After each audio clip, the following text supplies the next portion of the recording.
dia pessoal, Christopher, professor de História. Hoje a gente vai dar início no PET 6, né? O penúltimo PET aí, né? O próximo PET 7 e encerra aí o ano letivo. Então a gente vai dar a primeira semana, né? A correção da primeira semana com a temática a exploração colonial portuguesa no Brasil. Ele vai trazer lá na página 64, né? Um texto suporte, como ele estava fazendo nos PETs anteriores, né? Ele vai te dar um texto para te ajudar a contextualizar, né? Para você estar respondendo essas atividades. Nessa semana, ele traz uma como se fosse uma revisão, né? Desde lá, o texto vai abordar desde as grandes navegações, né? A saída lá de Portugal, lá da Europa, até a chegada aqui na América, né? Aí tem a questão do Tratado de Tordesilhas, né? Que é a divisão de terras entre Portugal e Espanha. Vai ter a forma colonial, o pacto colonial, tudo aquilo que a gente já falou anteriormente. Então, essa aula parece mais uma revisão do que um conteúdo novo, né? Então, vamos lá, a temática do texto é a exploração colonial, formas de colonização, a economia colonial. Aí ele traz até embaixo, relembrando o início da colonização. Então ele traz um texto até grande, né? Falando sobre essa questão da exploração, né, dos europeus aqui na América. A chegada, a exploração, né, a dominação e as consequências que teve tudo isso daí.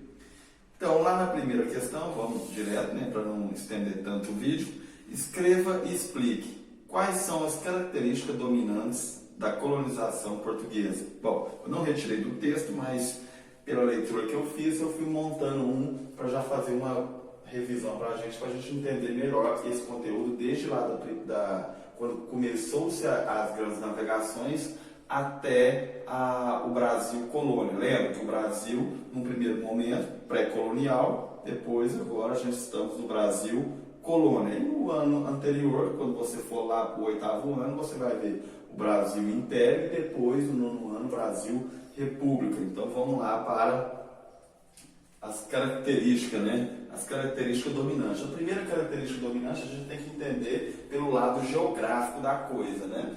Assinatura do Tratado de Tordesilhas. Saíram os espanhóis lá e os portugueses, chegaram aqui, o pioneiro Portugal, depois Espanha, né? Porém, a Espanha chegou primeiro, né, em 1492, depois de 8 anos, né, Portugal chega aqui no Brasil. Então, com esse, né, entre aspas, descobrimento ou achamento, né, dos europeus aqui, o que eles vão fazer? Vamos repartir essa parte aqui para dominar, porque qual que é o objetivo desses europeus nessas grandes navegações? Buscar materiais, né? Materiais, seja especiarias, seja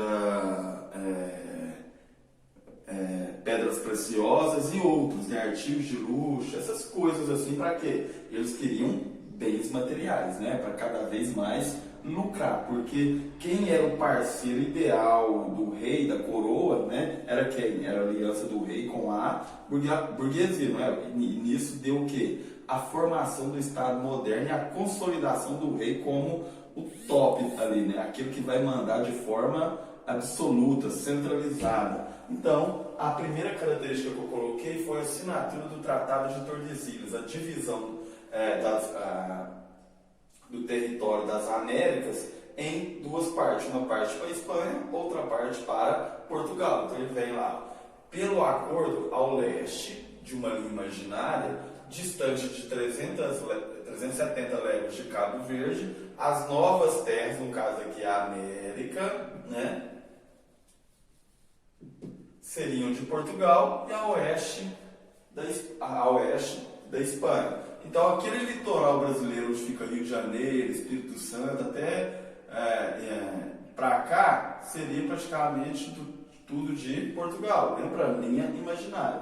De cá, do Brasil para cá, seriam da Espanha. Então parte do Brasil também foi da Espanha? Sim, mas ao mesmo pedaço de São Paulo, se você pesquisar no mapa, você vai ver que um pedaço de São Paulo ainda pertencia o quê?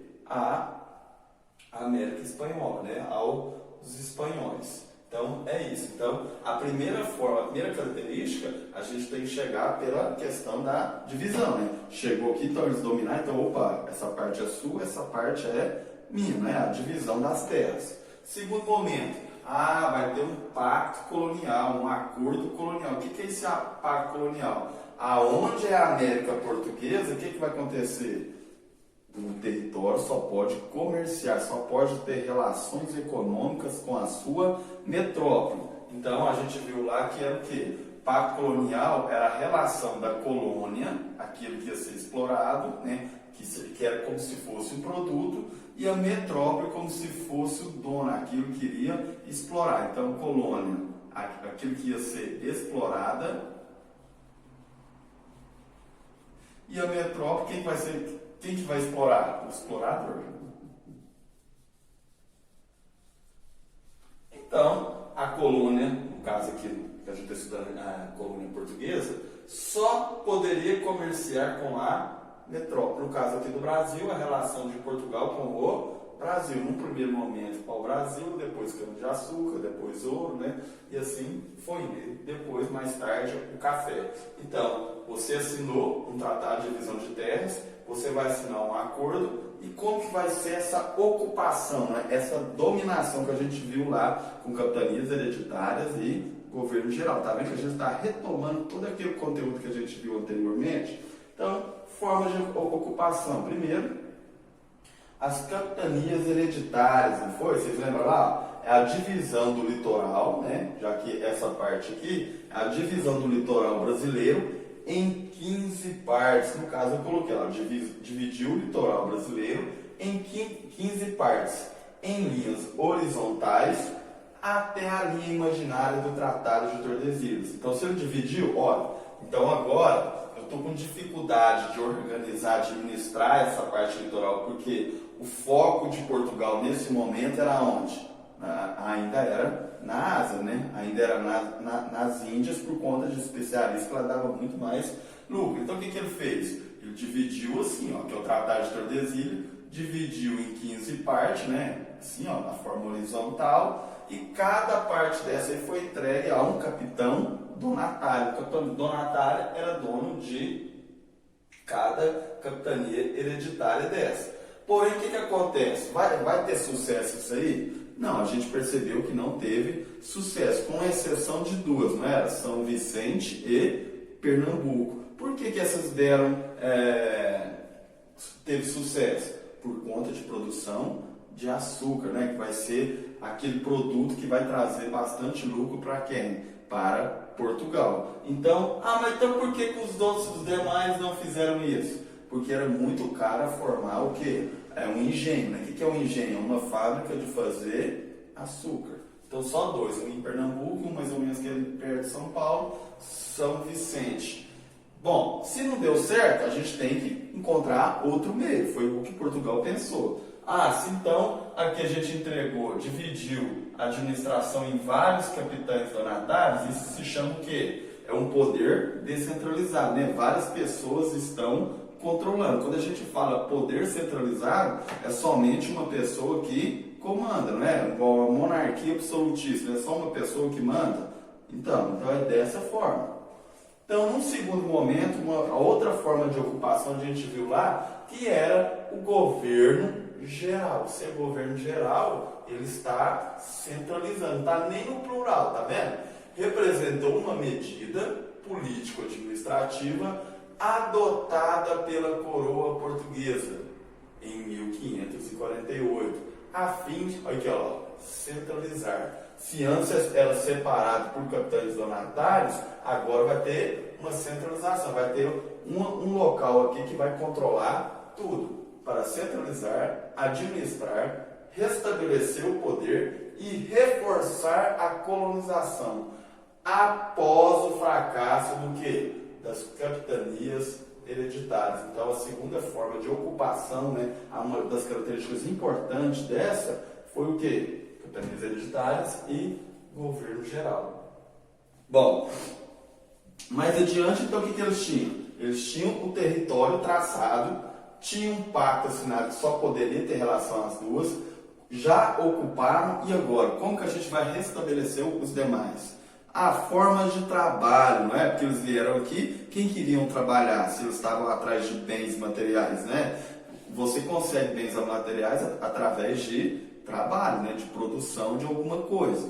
Bom, então aqui era o trabalho compulsório. Vocês lembram o que era o trabalho compulsório? É aquilo que a gente falou, tanto na América Espanhola quanto na América Portuguesa, né? O trabalho compulsório é aquele famoso trabalho forçado, você não tem escolha, você foi forçado. Então a gente viu lá no primeiro momento, lá na América pré-colonial, antes da colonização, dessa formação dessa capitania hereditária e geral, a gente viu a tentativa da escravização de quem? Do indígena. Deu muito certo? Não, por quê? Porque a cultura dele não era compatível com o trabalho diário, né? Aquele trabalho forçado. Então acabou que teve dificuldade. Então iria demorar muito o quê? Eles transformar o indígena, né? Aliás, moldar o indígena ao trabalho diário, né? Então por isso que eu coloquei lá. Existiu principalmente no começo da colonização portuguesa, sendo substituída aos poucos pela africana. Então eles começaram aquela catequese, né? A pessoa formar, ter aquela cultura mais voltada para a europeia, para eles conseguirem o quê? Uma dominação melhor, né? Porque aí teria o mesmo idioma, teria os mesmos costumes e assim iria. Num segundo momento, então, a área do indígena não teve tanto sucesso, vamos buscar africano, que já acontece, né? Já há essa prática, né, de escravizar quem? Os povos africanos. Por que ele tinha essa prática? Ele já está voltado, se a gente voltar lá na história antiga, tinha diversos tipos de escravização, não tinha? Foi em Roma, no Egito, teve vários, né? Então, nessa africana aqui, vai ser justamente isso. Olha só, foi a maneira lucrativa. Eu não falei para vocês lá que o tráfico negreiro era altamente lucrativo, você comprar e vender escravo? Então, eu vou retomar essa ideia. Olha lá, foi a maneira lucrativa que Portugal encontrou de suprir a mão de obra no Brasil. Qual que era a mão de obra no Brasil? Ou alguns portugueses que trabalhavam lá, ou a tentativa de escravizar o indígena. Não deu muito certo, então eles tinham que suprir, porque o território é grande. Então, se eles iam começar a produzir açúcar, né, então precisava de muitos trabalhadores para enriquecer muito Portugal. Quanto mais gente trabalhando e produzindo açúcar, o que aconteceria? Mais carregamento de açúcar chegaria em Portugal. Olha lá, desse modo, indivíduos de diversas etnias foram trazidos ao Brasil através do tráfico negreiro. O que quer dizer isso? É porque às vezes a gente confunde, né, a seguinte questão. Então o continente africano, né, tá lá. Muita gente pensa que ali todo mundo tem os mesmos costumes, fala o mesmo idioma, e não é bem assim. Então, quando esses escravos chegavam aqui dentro desses navios, às vezes vários deles ali não falavam o mesmo idioma. Então, isso facilitava o quê? A dominação desse povo, né? Porque eles não poderiam se comunicar, não poderiam se juntar assim, aliás, não poderiam, não é que não poderia, dificultaria a comunicação entre eles de formar o quê? Uma resistência, né? Então tudo isso justificado. A questão do idioma, um lugar novo que eles iriam morar, né? Que é um lugar desconhecido. Então isso tudo a gente viu isso em semanas anteriores. Então, o que ocorreu? A consolidação, né, da escravização africana aqui no Brasil, que foi daqui para frente um comércio muito lucrativo para quem? Para Portugal. Buscava escravos em África e levava para o Brasil. Então esse comércio fortaleceu muito os cofres dos portugueses aí. E por último aí, o ciclo econômico colonial. O que é o ciclo? O tempo, né? Como que foi feito? Num primeiro momento, a gente viu quando os portugueses chegaram aqui, né? E fizeram o quê? A primeira forma econômica, né, tipo econômico ou prática econômica Brasil com Portugal foi o pau-brasil, né, que deu o nome do Brasil, né, A árvore que deu o nome ao Brasil. De que forma que era feito isso? Escambo, né? O que era escambo? É aquela troca de um produto por outro, e aquelas famosas feitorias. No segundo momento, a produção de açúcar, não foi? Muitas capitanias hereditárias ainda estavam com relação de pau-brasil, escambo, então por isso que elas dificultou, porque no primeiro momento deu uma certa riqueza para Portugal? Não, foi bem pouco, por isso que Portugal nem pensava tanto no Brasil, só foi voltar os olhos ao Brasil em que momento? Quando ele começou a perder assim, a moral lá na Ásia, né? Que moral que é essa? O monopólio, antes era só ela que atravessava, chegava lá, pegava muito produto, né? Naquele período africano, levava para a Europa. Depois o povo começou a ir também, outras nações, né? Começou a ir lá, então ela perdeu o controle. Então muita gente estava revendendo, então ela perde o controle. Então ele voltou a atenção ao Brasil. Ganhava pouco, mas ganhava alguma coisa, né? Então o que ela pensou? Olha, se eu estou perdendo a autonomia, o monopólio lá na Ásia, então eu vou ter que fazer algo que dá muito dinheiro. Uma coisa que era muito cara lá na Ásia era a questão do açúcar. Então o que eles pensavam? Então eu vou buscar a muda lá, vou levar para o Brasil e vou plantar, porque o solo lá é bom, né? O único problema lá é o quê? É montar esses engenhos que não era barato. Então, quem que vai ser os trabalhadores aí na questão do açúcar? Os próprios africanos, então eles precisavam de muita mão de obra, né, para produzir o açúcar, então gastava demais, né? A gente viu que o tráfico negreiro era altamente lucrativo, então a pessoa para montar um engenho, ele tinha que montar toda a indústria e também o seu trabalhador, que no caso aqui era um trabalho compulsório, era um trabalho forçado, escravizado de quem? Dos escravos africanos. Beleza? Pessoal, então essa aqui é a correção do PET 6 da primeira semana. Semana que vem a gente dá início no PET 6 da segunda semana. Então, na próxima semana eu dou início a essa segunda semana, beleza? Então, boa correção para vocês.